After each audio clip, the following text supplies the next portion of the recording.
ये मांगे हमारे झारखंड सरकार से है और माननीय राज्यपाल महोदय के माध्यम से हम ये भारत सरकार और झारखंड सरकार दोनों का आह्वान करना चाहते हैं कि राज्य में जिस तरह से अनुसूचित जाति को छला जा रहा है, अनुसूचित जाति के हक अधिकारों को मारा जा रहा है, इन अधिकारों को वंचित करने के लिए झारखंड सरकार षड्यंत्र रच रही है। इससे हम बचाना चाहते हैं और बताना चाहते हैं झारखंड सरकार को महिलाओं की जनसंख्या सबसे मेयर का चुनाव रोस्टर नीति से आया था, आपके द्वारा से दिया हुआ कोई भीख नहीं थी।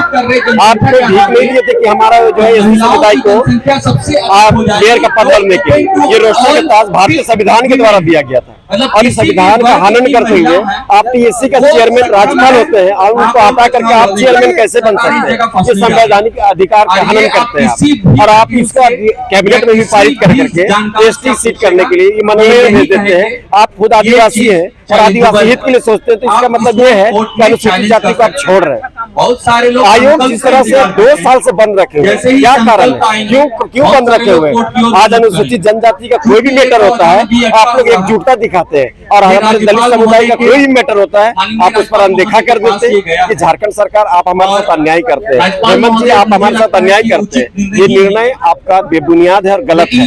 आपको ये भी जानना चाहिए कि कैबिनेट में हमारा एक पद होता है अनुसूचित जाति का, लेकिन आपने एक भी कैबिनेट में हमारे मंत्री नहीं रखे। क्यों? हमारे अनुसूचित जाति के विधायक नहीं है आपके साथ, आपके पास हमारे अनुसूचित जाति विधायक नहीं है।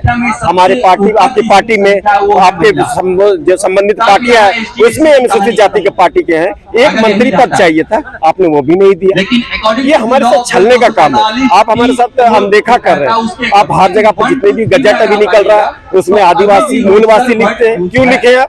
अनुसूचित जाति जनजाति भारतीय संविधान में दर्ज है, आप उसको अवहेलना कर करके जब आपको मूलवासी ही लिखना तो फिर आदिवासी क्यों लिखते हैं? आदिवासी को भी हटाइए, अब खाली मूलवासी लिखिए। मूलवासी लिखने से हमें कोई एतराज नहीं है, लेकिन अगर आदिवासी लिखेंगे तो अनुसूचित जाति भी आपको दर्ज करना होगा। अनुसूचित जाति जनजाति ये पूरे भारतीय संविधान में है, आप उसको लेकर के चलना होगा। मैं ये बात माननीय राज्यपाल महोदय के द्वारा राज्य के मुख्यमंत्री हेमंत सोरेन और उनकी सरकार के जितने कैबिनेट मिनिस्टर्स हैं और उनकी पार्टी के जितने भी सदस्य हैं, मैं सबको बताना चाहता हूं कि राज्य में 50 लाख दलितों की आबादी, अगर ये वोट बहिष्कृत करते हैं तो आपका राज्य से सरकार गिर जाएगी। आपको ये भी पता होना चाहिए कि हमारे लोग को अगर कमजोर समझते हैं तो जाति आधारित जनगणना करा ले। आज हम 18% है पूरे राज्य में, आप हमारा 18% को भी अनदेखा कर रहे हैं। अगर जनगणना कराना है, अगर आपकी हिम्मत है तो आप जनगणना करा करके देख ले। अनुसूचित जनजाति का जो भी हक देते हैं, अनुसूचित जनजाति का जो भी अधिकार देते हैं, हमारे अनुसूचित जाति को भी देना सीखे हेमंत जी, क्योंकि हमारे लोगों ने भी आपको वोट दिया है, आप सरकार बनाने में हमारे लोगों ने भी मदद किया है, आप अनदेखा करते हैं। मैं आग्रह करता हूं इस मंच के माध्यम से आप जो है इस धरना के जो भी हमारी मांगे हैं उसको पूर्ण करने का कोशिश करेंगे। बहुत बहुत धन्यवाद। यही देखिए, आज झारखंड प्रदेश गुरु रविदास महासभा के तत्वाधान में एक दिवसीय धरना का आयोजित किया गया था, जो आज पूरा हो गया है। इसमें न्याय संगत मांग, संवैधानिक मांग हम लोग 5 रखे थे। चूँकि सबसे पहला मांग है झारखंड सरकार द्वारा रांची निकाय चुनाव का जो मेयर सीट आरक्षण रोस्टर प्रणाली के अंतर्गत एससी सीट किया गया था, उसे आनंद फानन में टीएसी के माध्यम से राजनीति षड्यंत्र के तहत उसे रोस्टर से अलग करते हुए एसटी का करने का प्रयास षड्यंत्र के तहत किया जा रहा है।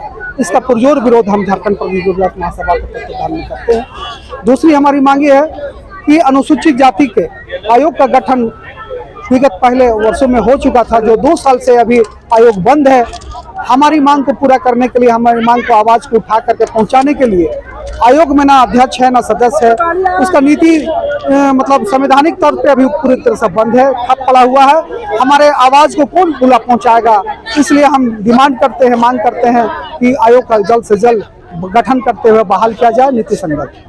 तीसरी बात है कि जो आप देखते हैं झारखंड में गजट के अनुसार अनुसूचित जाति, अनुसूचित जनजाति, मूलवासी का नाम हमेशा आता है, लेकिन अभी झारखंड सरकार के द्वारा अनुसूचित जनजाति मूलवासी का नाम दिया जा रहा है। अनुसूचित जाति को डायरेक्ट बैकवर्ड कर दिया जा रहा है, हटा दिया जा रहा है, हटाने का प्रयास किया जा रहा है।